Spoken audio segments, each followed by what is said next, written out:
all of you all that are gonna go home and write a biography on how wrong this is, you guys can kick rocks. What's up, fam? Candace Parker here. I'm gonna do a tier ranking of WNBA players. I'm gonna try.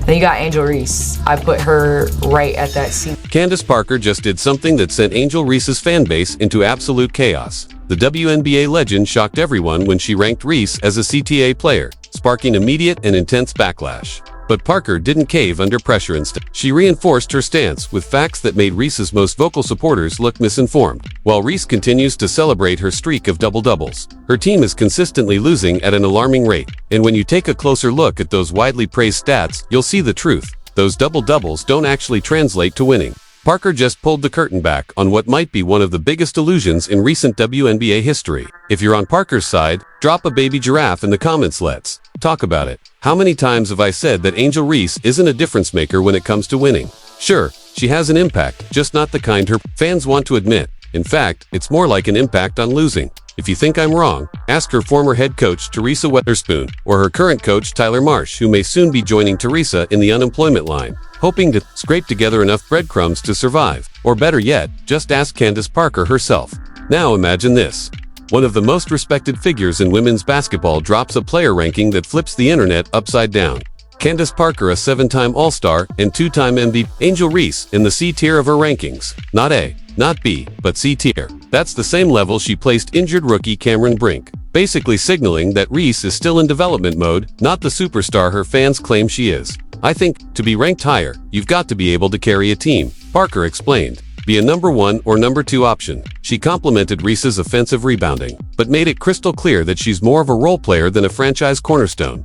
At the top of the rankings, A'ja Wilson, Napheesa Collier, and Breanna Stewart listed in the elite. Esther Caitlin Clark was placed solidly in the A tier. Reese, meanwhile, was grouped with players still trying to prove they belong. A'ja Wilson, reigning MVP, multiple Defensive Player of the Year awards. To championship SIF, there was something above S tier. I'd put her there, Parker said. Napheesa Collier is elite on both sides of the floor. Breanna Stewart versatile, dominant, a 3-time champion. There's no debate there. The fallout was immediate and fiery.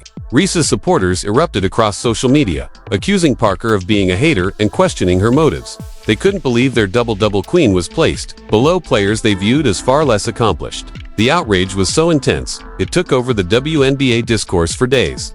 But Parker didn't flinch. She went on the Good Follow podcast and calmly explained her reasoning. There's no hate toward Angel Reese, she said. I love her. I would never attack someone's character.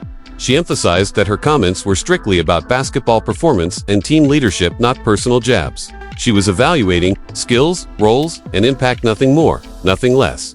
Here's where it gets even more layered. Parker placed Caitlin Clark in the A tier, stating that while she's not a steer yet, she's well on her way. Give her a couple more years, and she'll be there, Parker said. She also highlighted Kelsey Plum as a tier, praising her for taking on a leadership role as the number 1 option in LA. She even mentioned Sabrina Ionescu, noting that her newly won championship and elite shooting ability could soon bump her into the A tier as well. What makes Parker's critique impossible to dismiss is her credibility. This isn't some hot take artist looking for attention. Parker built her legacy through years of elite play and unmatched basketball IQ. When she speaks, the basketball world listens, and her tier list showed exactly what she values. Who elevate their teammates, who carry teams, who drive winning. Caitlin Clark, for instance, transformed Indiana's entire offensive identity. That's what Parker means by impact. But now, Candace Parker has stirred up the Reese fanbase, the Reese's Pieces, and they're coming for her hard. One minute she's dropping player tiers, the next she's the villain of the week. Esther, A tier, B tier, C tier, she explained. And the second Reese landed in the C tier, all hell broke loose. A massive part of the fanbase felt disrespected, offended, and betrayed. However, respected analysts began chiming in, backing Parker's take. They saw what casual fans didn't: the difference between collecting numbers and actually contributing to team success. The real question became, what did Candace Parker see in Reese's game that others were missing? Her ranking wasn't emotional or biased. It was grounded in pure basketball analysis. What separates great role players from actual franchise leaders? And if there was any game that proved Parker right, it was Chicago Sky's disaster against the Minnesota Lynx. Reese committed 9 turnovers, yes, 9 in a single game. That's not just a rough night, that's a major red flag. Her mistakes gave basketball insiders all the ammo they needed. That performance exposed deep flaws in Reese's game that had been hidden behind flashy stat lines. Footage from the game showed Reese missing point-blank layups, chasing her own rebounds, and getting blocked by defenders who didn't even leave the ground. She was forced into the point-forward role, and it backfired spectacularly. Her -19, yet people kept praising her for hitting a streak of 10 double-doubles. The reality: she was the first WNBA player to ever do that, but what does that even mean if the team is losing? Let's be real. The Sky were in the game early on, staying competitive, but the moment Reese started making bad decisions, forcing impossible passes, turning the ball over left and right, the whole game fell apart.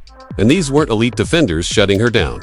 These were simple turnovers, bad footwork, lazy passes, and poor ball handling. Reese wasn't just turning the ball over, she was handing the ball to the other team, and then came the ripple effect. Opposing coaches started studying that game film like it was a guidebook. They realized all they had to do was apply a little pressure, and Reese would self-destruct. Teams began targeting her specifically, forcing her into uncomfortable scenarios, knowing she'd cough up the ball. That 9-turnover game wasn't an outlier, it was the most obvious example of a trend that had been brewing all season. Yes, Reese racks up rebounds, but every game, she also racks up costly mistakes. She's hurting her team in the most basic ways, losing possessions, killing momentum, and playing into the opponent's hands.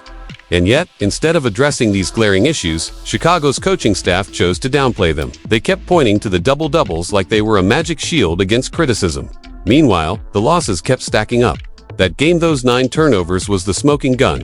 It was the undeniable proof that Angel Reese's box score doesn't reflect her true impact. It showed everyone that flashy stats can be misleading, and that Candace Parker might have been right all along.